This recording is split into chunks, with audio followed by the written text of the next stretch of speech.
This is Eryri, a breathtaking part of North Wales that draws visitors in their millions. But this wild landscape can also hold dangers. And when things go wrong, the busiest network of rescue agencies in the country must come together. We found this female. Saving lives. How did I get down there? In a landscape like no other. That's a proper job there.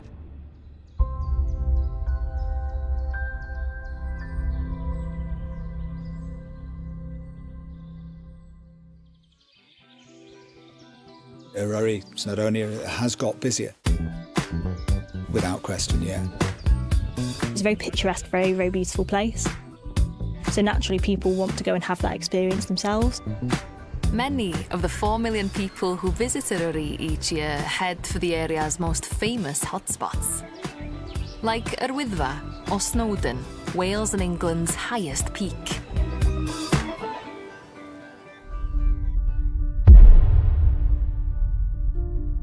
First time I went up Snowdon, I was about 11, 12 years of age. When we did it, it was quiet. There weren't that many people on it. These days, Yr Wyddfa attracts some 600,000 visitors a year. Yr Wyddfa is a 24-hour mountain, 365 days a year. There's always people on it. People go up there ticking lists, really.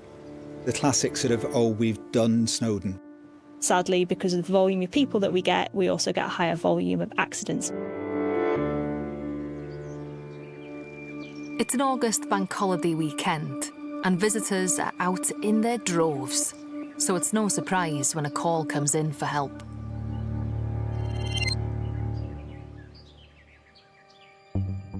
A woman called Sarah has fallen 20 foot from one of Yr Wyddfa's most famous walking routes, Llwybr-y-Mwynwyr, or the Miners' Track. She's now badly hurt, near the shore of Llyn Glaslyn. It's a job for Llanberis Mountain Rescue. She's near the shore of Glaslyn, so probably on the path from the intersection down the steps. It is a path, but it is steep, and there are a series of quite slippery, rocky slabs. Da ni'n mynd I bod I fyny fanna yn cario rhywun I lawr ers... Dwi'n cyn ddoe.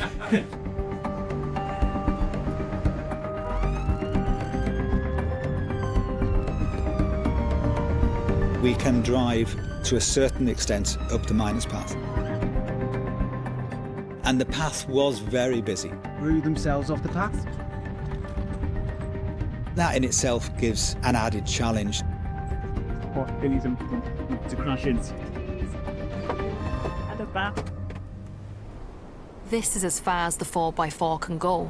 World's heaviest bag mat. They'll have to do the last 15 minutes on foot. He's described a 20-foot tumbling fall, cut to the head, injury to neck, shoulder, and casualty's name is Sarah. I was heading down the Miners' Path. I could see the lakes, so I was nearly at the bottom, and then my feet just went from underneath me. I remember being face down, sliding down the bank, which felt really fast, and sort of thinking to myself, I don't know how to stop. First pace, 737, yes, man.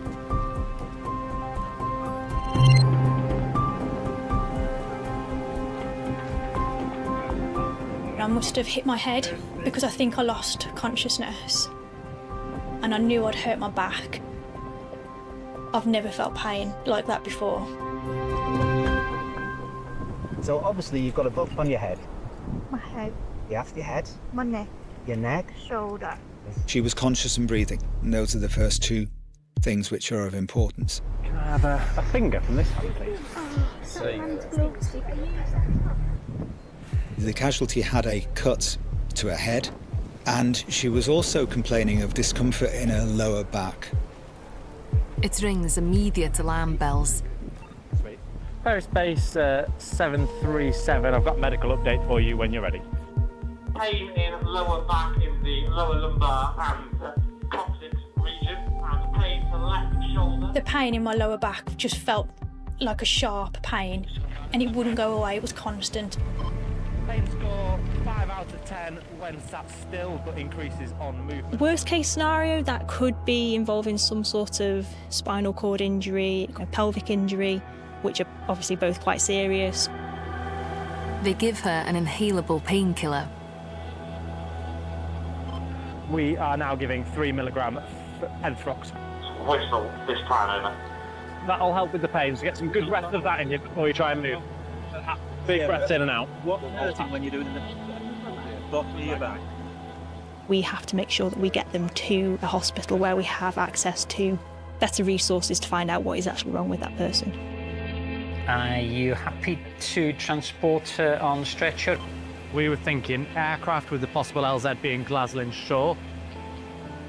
Roger, that's all copied. We'll be back in touch shortly, over. They're going to put a question. If we have any indication that she might have a spinal injury, we'll call 936. They call in the Coastguard helicopter to get Sarah to hospital as quickly as possible.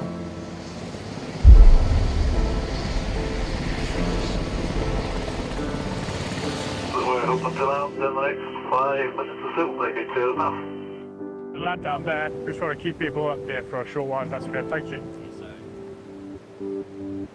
They need to get Sarah onto a stretcher. So we're going to do a bit of a lift, and then we're going to slide this underneath you, okay? But she's in extreme pain. Lift your feet up, Sarah. Lift. Well done, Sarah. Man with a breezy fence works in as well.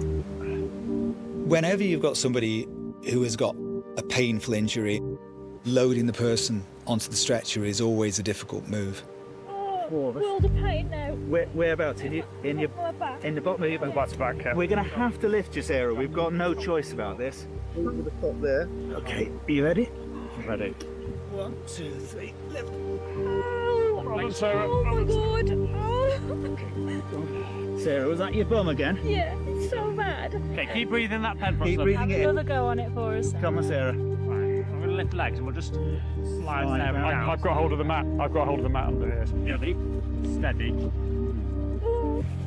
Lovely. Well done, Sarah. Well done. Go on back, Sarah.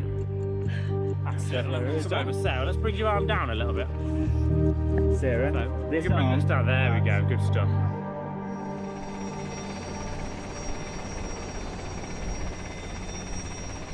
It doesn't look very stable in the air today, does it? It's doing a bit of jiggering. The helicopters arrived, but the weather conditions are making it difficult for it to land. It can be a problematic place from a helicopter point of view. It was windy and the wind was sort of multi-directional, so it was swirling around. Okay, right, look, that helicopter's not going. The helicopter must head to a more sheltered landing site and meet the team there.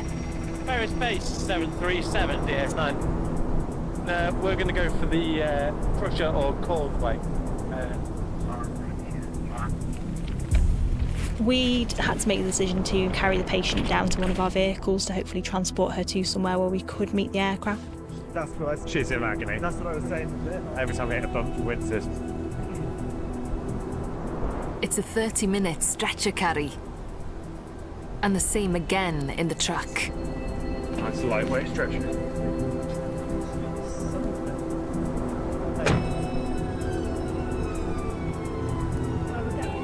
And just block the entrance all day.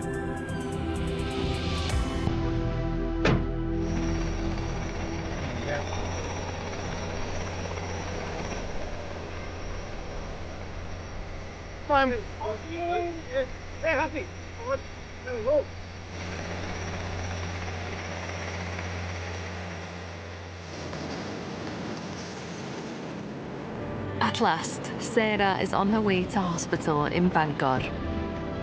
It's always a degree of relief. You have successfully managed the job that you were tasked to do. We appreciate your assistance once again. Stay safe.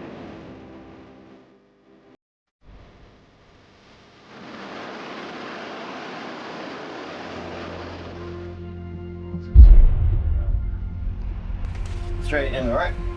We're straight across, we should be okay. Good there? Yeah. I went for a full CT scan. And then I went for an X-ray of my neck and my shoulder as well. Now Sarah faces a nervous wait to find out what damage has been done.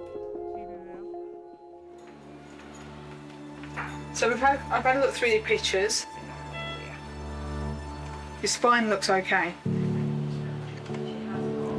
Can't see any fractures, which was our main worry because you're quite sore. Sarah has had a very lucky escape. The result of the CT scan was all good. Yeah, we'll see how you are once. I think you should definitely keep the Iron Man plaster on your head for a bit longer, just for effect. And the same with the X-ray. Thankfully, there was no broken bones, which I was really pleased about.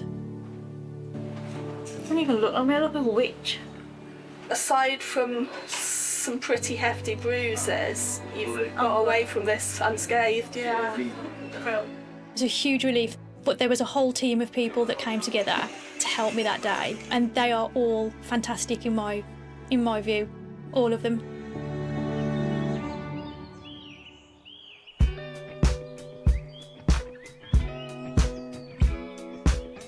The mountains are what Eryri is most famous for, but in the summer, people also flood to the coast.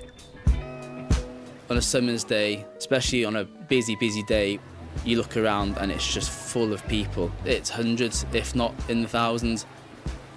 And that puts the emergency teams under pressure. You've got a huge population increase. You've basically got a city moving into a village. The strain on emergency services is quite acute.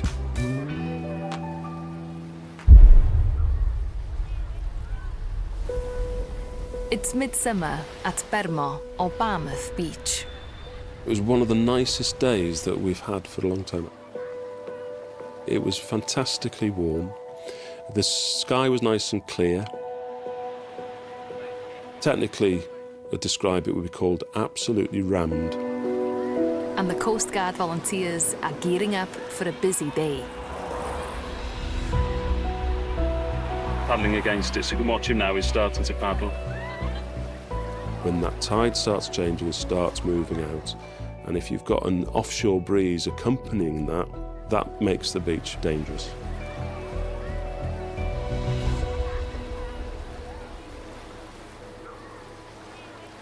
They spot what looks like 3 children on inflatables being dragged out to sea. Martin and the team head to the beach. So they're not obviously in control of the situation, are they? Move forward, please. Thank you.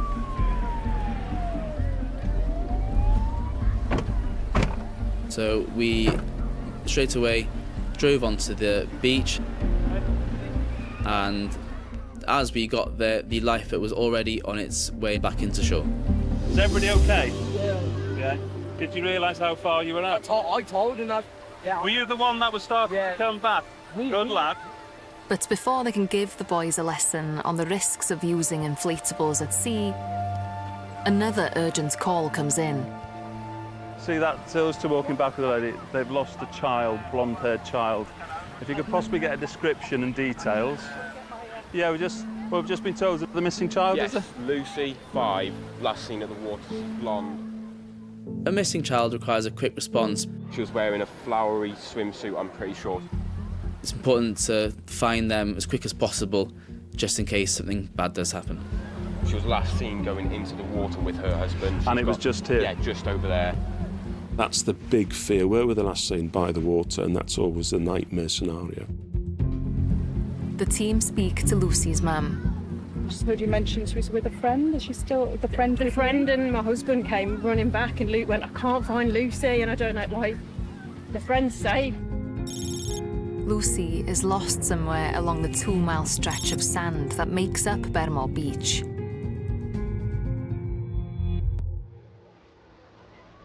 Looking for a missing child on a busy beach is very hard. You just got a sea of people, and the description you're given is a child that's 3 foot tall, wearing pink and long hair, and you look around and all you can see is children wearing pink with long hair. With hundreds of people on the beach, the team head out into the crowd to search for Lucy. Stand by. It's that sinking feeling, isn't it? Are they in the water? So have they drowned? Which is the first thing that's going to cross a parent's mind, isn't it? Are they safe? And for Martin, the situation brings back a particularly distressing memory. When my son was about 4 or 5, I look in the pool and my son is disappearing under the water. So I just dived in, come underneath him and scoop him up straight away. He's absolutely fine. But it's just that split second, it's just the fear in his eyes, nothing else. I always think about that when you've got these people on the beach who have lost sight of their kid and, that panic that must be in there. It's different, isn't it, to losing them in like a supermarket or something? Oh my God, losing them here is next level. Place last seen is important for us to know. We've got Coastguard officers walking down the beach from our hut to here, and then they'll be searching the sand dunes and checking those areas. No worries. Oh, I think something else coming here. During that incident, we had another one come in. A boy and a girl. So we got found kids and lost missing parents. They've come right up to me, so... And then after that, it was like the snowball effect, and it was just one after another, after another, after another. You also have a missing person. If somebody could come back and let us know, please. It's busy on the beach. There have never missing children or missing adults in literally a space of an hour or so. It's found children's a different scenario because we've just got to find the parents, and they usually turn up at some point. Suddenly, news arrives. A missing child has been found. Well, we can't see. Anything from the numbers?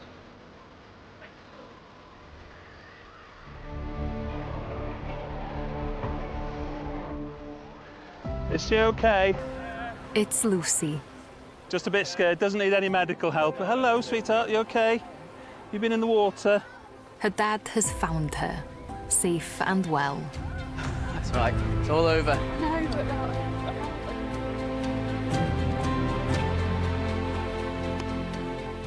And that relief, I'm sorry, that relief when they get together, I know what that feels like. And by the end of a long afternoon, all the missing children have been safely reunited with their families. It's very rewarding to know you're part of a team that does good like that for people. It makes you feel very proud. Yeah, we're very proud. You worked as a team, when everything comes together, there's just absolutely no feeling in the world like it.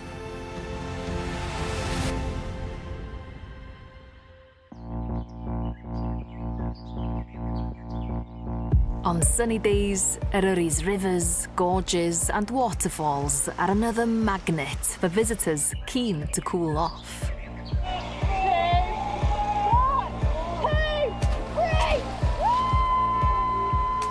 We have got honeypots in the area. We're blessed with lots of lakes, lots of beautiful rivers. There's pools where people would jump off different rocks. People go swimming in there. It's definitely got busier in the summer. It's on social media a lot. It's a beautiful place. For rescue teams, jobs here demand a highly specialised skill set. How's the speed? Slow it down. Slow! Oh, stop! General mountaineering background, knowledge of rope work, local area knowledge as well. We'll train for doing different rope systems. Just pull it direct. Swiftwater rescue capability as well. We can support for local flooding, for paddlers and people canyoning in the gorges.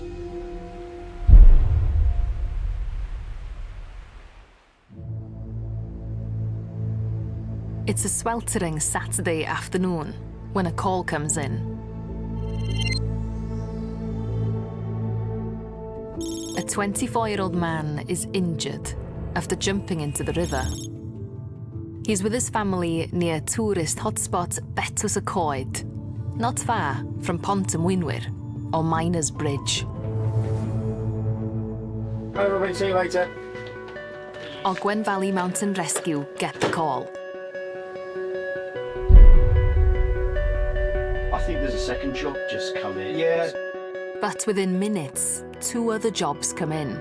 It's going to take us a while to get to you, I'm afraid. So just 6 volunteers are available to head to the river rescue.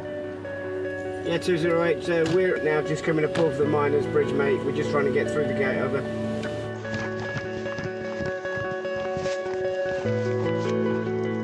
With this gentleman, he'd scrambled upstream along the rocks and then he'd crossed the river and he was on the other side of the river by a little waterfall on some very slippy, steep-sided ground, which was not that easy to access. Oh, they're just over there. There's no crossing here, so the team must wade through the water, scrambling over wet rocks to assess the man's injuries. Yeah, so essentially we get this charity package, travel binder, pain relief, and into the... He fell off there, lads. Yeah. Hit something under the water, and then he's moved to here. Yeah. Okay. So right in to go and breathe out. He had been wet and he was cold. Okay. So you can do like 5 of those to start off with, okay? So do with those one after the other. He was in shock and he was in a lot of pain. He had an injury to the top of the leg. We thought there might have been pelvis injuries, spine consideration as well. Okay, now you've got that now, so if you start feeling any pain, just take a go on it, okay? So pelvic injuries can be dangerous because of the underlying structures, the blood vessels and the nerves. The force it takes to break a pelvis for a young man of that age is significant. You know, we wanted to get them out of there as soon as we could. But there's no easy way to get the injured man out. If that's what we're going to go up, which is a no-no as far as I'm concerned. So the other options were to do a winch from the helicopter, so they were called in. Can we redirect 936 to him? The Coastguard helicopter can be with them in 10 minutes. 1, 2, 3, lift your bum up. Helicopter coming. Can we have someone go back and get the heli straps? Meanwhile, the team need to fit the injured man with a pelvic binder to stabilise his injury. This needs to come roll under as far as we can. And get him onto a stretcher. Long, deep, nice. I'm just gonna hold skin under here, okay? You back up then. So I got him there. I'm just gonna put my arm here just to stop you sliding, okay?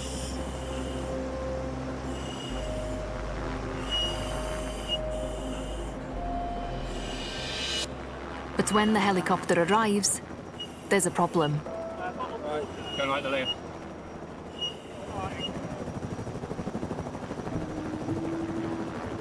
It's quite an inaccessible place in terms of rescue. It can be tricky to winch into, and if you snag a hoist cable round a tree, then the winch operator's only option is to cut that cable.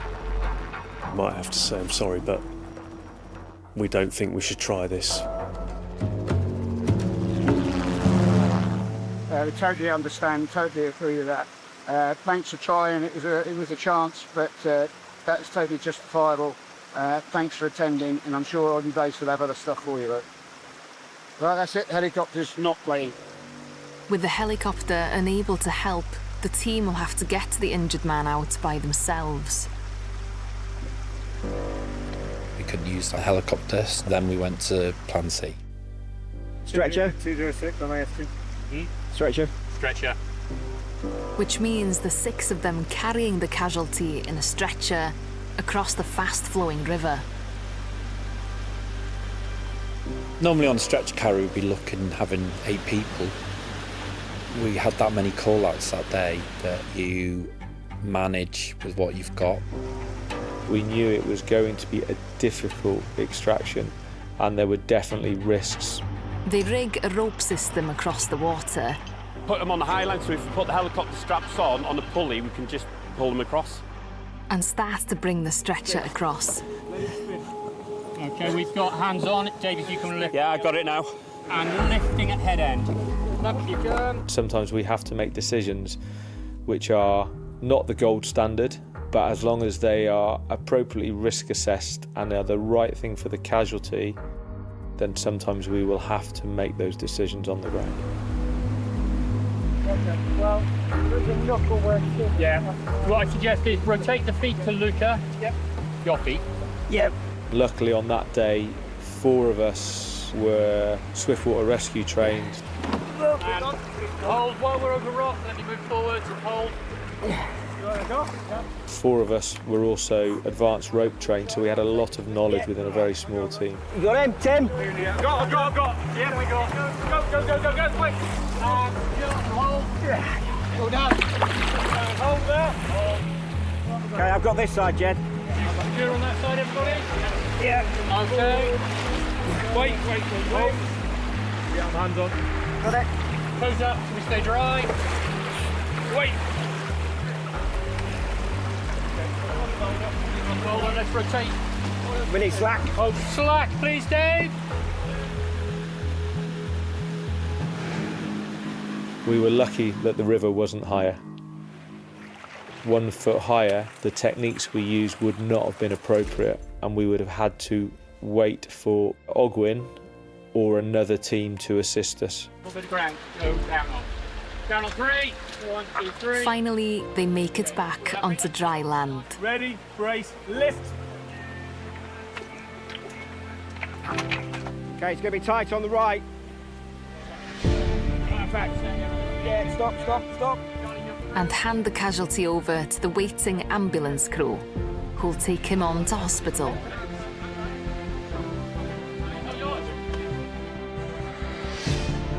Once you handed over the casualty, there's always a feeling of relief that you've done everything that you can for them.